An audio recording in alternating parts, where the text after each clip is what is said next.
தனுசு ராசி அன்பர்களுக்கான சனி பகவான் வக்ர பயிற்சி பலன்கள்.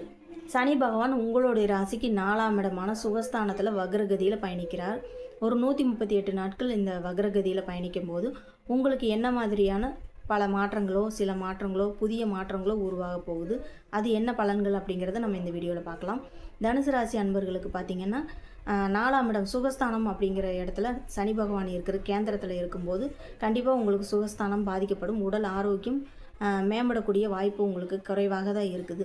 அதனால் நீங்கள் சரியான நேரத்தில் சாப்பாடு இந்த மாதிரி விஷயங்களில் நீங்கள் கவனம் செலுத்திக்கோங்க. உங்களுக்கு மேற்கண்ட விஷயங்கள் பார்த்திங்கன்னா நல்ல ஒரு வாய்ப்பு இந்த தடவை கிடைக்கும். வேலை சம்பந்தமான விஷயங்களில் உங்களுக்கு நல்ல ஒரு புதிய ஆர்டர்கள், ஒரு தனவரவு தாராளமாக இருக்கிறது. இந்த விஷயங்கள்லாம் உங்களுக்கு எல்லாமே கிடைக்கும். வீடு வண்டி வாகனம் சார்ந்த விஷயங்களில் உங்களுக்கு பராமரிப்பு செலவுகள் அதிகமாக இருக்கும். புதிய வீடு வாங்கக்கூடிய வாய்ப்புகள் உருவாகும். அப்போ வீடு வாங்கணும் அப்படிங்கும்போது புதிய வீடு வாங்குறீங்க, அதுக்கு உண்டான வாய்ப்பு உங்களுக்கு யோகம் இருக்குது, உங்களுடைய ஜாதகத்தில் இருக்குது அப்படின்னா நீங்கள் நல்லா டாக்குமெண்ட்ஸ் கரெக்டாக இருக்கான்னு செக் பண்ணிக்கணும்.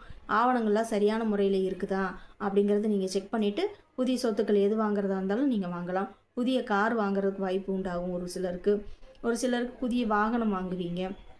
அப்படி இருக்கும்போது உங்கள் பேரில் வாகனம் கரெக்டாக இருக்கா, வண்டி நம்பர்லாம் கரெக்டாக இருக்கா, ஆவணங்கள்லாம் சரியாக இருக்கா, இன்சூரன்ஸ் போடுறது, இன்சூரன்ஸ் ரெனியூவல் பண்ணாமல் இருந்தீங்கன்னா ரெனியூவல் பண்ணிக்கோங்க.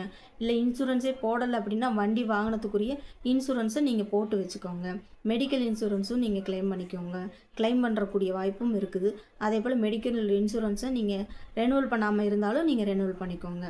இந்த மாதிரி விஷயங்கள்லாம் நீங்கள் செய்யும்போது உங்களுக்கு ஒரு பாதுகாப்பு நடவடிக்கை அப்படிங்கிறது எச்சரிக்கை கண்டிப்பாக வேணும். பயணங்கள்லாம் செல்லும்போது ஹெல்மெட் போடாமல் போகாதீங்க. 2 வீலரில் போகும்போது ஹெல்மெட் இல்லாமல் போக வேண்டாம்.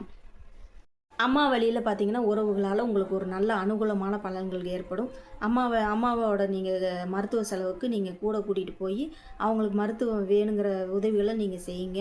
மருந்துகள் வாங்கி கொடுங்க. சில அனாதை ஆசிரமங்கள், இந்த மாதிரி குழந்தைகள் இந்த மாதிரி இருக்கிறவங்களுக்கெல்லாம் நீங்கள் அம்மா வயசில் இருக்கிறவங்களுக்கு, முதியோர்களுக்கு, இவங்களுக்கெல்லாம் நீங்கள் மருந்துகளை மருத்துவ உதவிகளை செய்கிறது, மருந்துகளை வாங்கி கொடுக்குறது, இதுதான் உங்களுக்கு நல்ல ஒரு பரிகாரமாக இருக்கும். மாணவர்கள் வெளிநாடு ட்ரை பண்ணிகிட்ருக்கிறவங்க கண்டிப்பாக இந்த ஒரு 138 நாளில் ஒரு நல்ல வாய்ப்பு கிடைக்கும். முயற்சி பண்ணுங்கள். அதே போல் தரகர் அப்படின்னு சொல்லும்போது புரோக்கர் இந்த மாதிரி விஷயங்கள் எல்லாம் நீங்கள் வெளிநாடு போகிறவங்க, முயற்சி பண்ணுறவங்க பணம் கொடுக்கல் வாங்கல் பிரச்சனைகளில் இருக்கக்கூடிய வாய்ப்பு இருக்குது. அதனால் அந்த டைமில் நீங்கள் கொஞ்சம் பண டிரான்சாக்ஷனில் மட்டும் நீங்கள் கொஞ்சம் கவனமாக இருக்குங்க. ஒரு தடவைக்கு 4 தடவை நல்லா யோசிச்சுட்டு பணம் கொடுக்கலாமா வேண்டாமா அப்படின்னு கொடுத்து பணம்